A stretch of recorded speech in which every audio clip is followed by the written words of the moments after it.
Bom dia, turminha, tudo bom com vocês?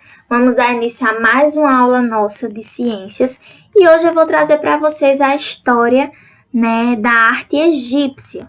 Então, a arte egípcia, ela nasceu há mais de 3.000 anos antes de Cristo e ela está ligada com a religiosidade, Então, ela está sempre ligada com a questão da religião, dos deuses em que eles adoravam naquela época e em todos os tipos de arte era representado isso, tanto nas pinturas, nas esculturas, nas arquiteturas em que eles faziam, tá?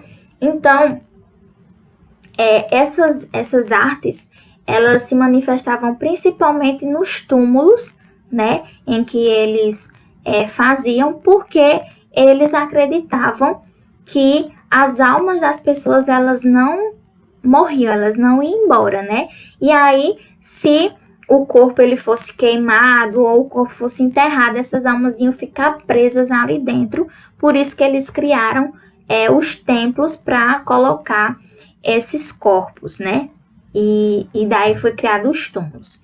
Então, a mumificação, que a gente conhece hoje, ela foi criada por os egípcios acreditarem nessa imortalidade da alma e o objetivo era proteger essas almas para a eternidade. Bom, na pintura, os faraós, eles contratavam os pintores para poder fazer essas pinturas, e nas pinturas nos túmulos, onde eles iriam ser colocados. E todas essas pinturas, ela ia retratar tudo que o faraó vivia ao seu redor e também a sua história, a história do seu povo, Então, naquele tempo, os egípcios eles não ligavam muito para a criatividade.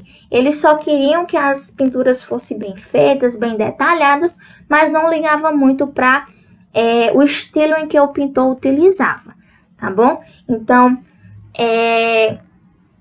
como o faraó ele era considerado a maior figura naquela época, a maioria das pinturas eram feitas somente para os faraós.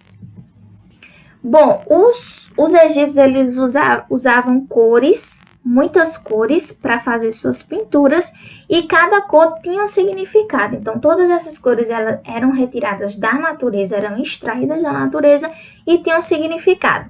O preto, ele representava a noite e a morte, O branco, ele representava a pureza e a verdade. O vermelho representava a questão da energia, da sexualidade, o poder. O amarelo representava a eternidade. O verde representava a regeneração e o azul representava o rio Nilo e o céu, O rio Nilo era um rio que passava ali onde esse povo egípcio vivia. Bom, a pintura ela tinha que ter algumas características bem específicas para serem realizadas, tá? Então, tinha que ser seguido à risca todas essas características. A primeira delas, não podia ter nada em 3D, algo que fizesse a pensar que a pessoa estava andando, tivesse movimento, alguma coisa do tipo. Outra coisa, não podia ter sombreamento nenhum. E também as cores tinham que ser usadas as cores convencionais, Então, nada do vermelho puxado para o rosa, não. Era simplesmente as cores brutas, as cores primárias e secundárias em que a gente conhece. Uma característica muito marcante nas pinturas egípcias é a lei da frontalidade. Por quê? Porque as pinturas elas tinham que ser feitas de acordo com essa lei, que era a cabeça, as pernas e os pés tinham que ser desenhados e pintados voltados para o lado, de lado. Já o tronco deveria ser representado de frente. Então, elas tinham essas duas características bem marcantes. Era uma regra que tinha que ser cumprida nas pinturas egípcias, E também o olho. O olho ele deveria acompanhar também o rosto, sempre de lado. Então, se vocês observarem essa pintura aqui, vocês vão ver bem clara essa regra de frontalidade, tá? Dessa lei de frontalidade, onde a cabeça sempre vai estar de lado, o tronco sempre de frente e as pernas e os pés de lado. E aí fazer essa combinação lateral e frontal. Dentro da escultura egípcia, né, elas a maioria delas são representadas pelos faraós e pelos deuses. Sempre voltando a lembrar vocês que os egípcios eles representavam sua arte através da religiosidade. E como o faraó ele era muito importante para aquele povo, ele também era representado nas esculturas, tá? Então, as esculturas elas sempre tinham que ser representadas também de frente, né? E através de gestaltas. E não poderia ter nenhuma expressão facial no seu rosto. Então, vocês podem ver aqui nessa imagem que ela tem que ser em forma de estátua. Aqui a representação de um faraó, né? E ela não tinha nenhuma expressão facial em seu rosto. E, além disso, elas tinham que ser feitas apenas de duas maneiras. O homem de pé, com a perna esquerda de frente, ou o homem sentado com a mão esquerda em cima da sua coxa, tá? Então, dentro das esculturas egípcias, existem as esfinges egípcias. Essas são as esculturas mais importantes dos egípcios, né?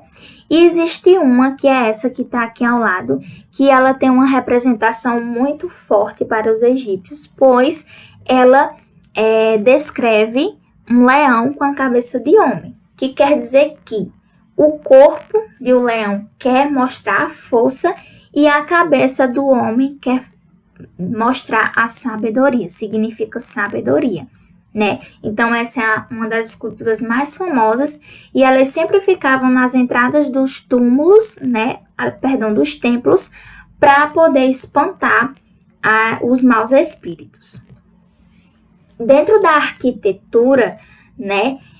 Elas também tinham muitas características e as mais conhecidas que a gente tem é as pirâmides, né? Em que a gente sabe que os egípcios também fazem essas pirâmides, tá? Então, enquanto as pessoas comuns, né, fora os faraós, utilizavam o mastaba como túmulo, as pirâmides eram os túmulos dos faraós, né? Então, eles utilizavam as pirâmides como seus túmulos porque eles eram considerados o representante de Deus aqui na Terra. Então, por que as pirâmides elas têm esse formato? Porque a base dela representa o faraó e a ponta representa o Deus. E essas duas coisas representam a ligação de Deus com o faraó, tá? Bom, e aí ela também tem que ter algumas características, né? Elas tinham que ser sólidas, então eles tinham que usar materiais onde elas ficassem rígidas, duras, e tivessem uma durabilidade muito grande, ou seja, que elas durassem por várias e várias épocas. Então não é à toa que até hoje a gente tem essas pirâmides existentes nesses lugares. E ela tinha que ter um ar de mistério, né? Algo que chamasse a atenção, mas que as pessoas não conseguissem identificar de tão misterioso que era e impenetráveis, ou seja, ninguém poderia conseguir entrar naquelas pirâmides, tá? Então, gente, essas é um pouquinho da história da arte egípcia que eu trouxe para vocês hoje. Eu vou colocar uma atividade, né, lá no grupo para vocês fazerem de artes. E qualquer dúvida que vocês tiverem sobre o conteúdo, falem comigo que eu vou estar lá tirando, tá bom? Então, bom final de semana para vocês, descansem, aproveitem e até a próxima aula.